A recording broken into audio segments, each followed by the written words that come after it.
Moon River, rocket part ferried on the mighty Mississippi.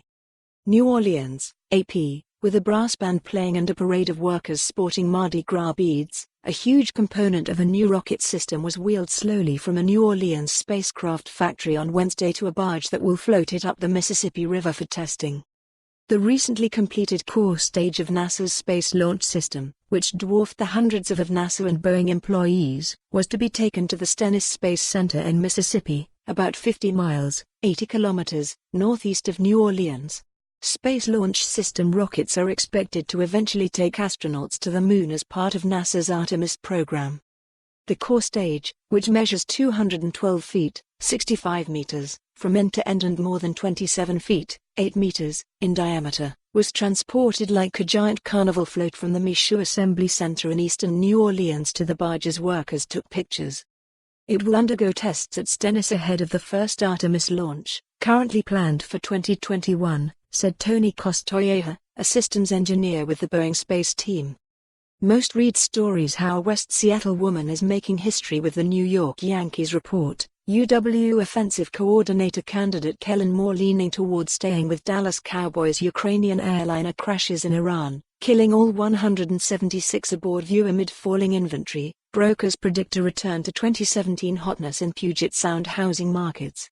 See what's happening near you. Boeing, reversing itself, says all 737 MAX pilots will need costly flight simulator training. The SLS core stage, with 4 huge engines, is the largest rocket stage NASA has assembled since the Apollo stages that first powered crewed missions to the Moon.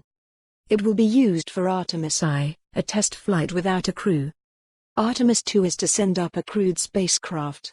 The third mission, Artemis III, would put a man and woman on the south pole of the Moon, with an eye toward a continued presence that would lead eventually to a trip to Mars. Terry Teal, a NASA employee for 30 years, was among the first sent from Houston to New Orleans to begin work on the SLS rocket 8 years ago. He brought his wife and stepdaughter to witness the rollout. He said it's an exciting time for those who worked on the rocket and the family members who supported them. The core stage is the spine of the SLS rocket. Its 4 RS-25 engines will produce 2 million pounds, 8.9 million newtons, of thrust. The liquid hydrogen tank and liquid oxygen tank hold 733,000 gallons, 2.8 million liters, of propellant.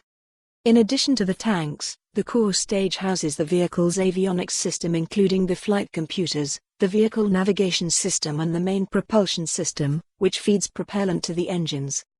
NASA is working to land the first woman and the next man on. For more on this story, visit the news article link.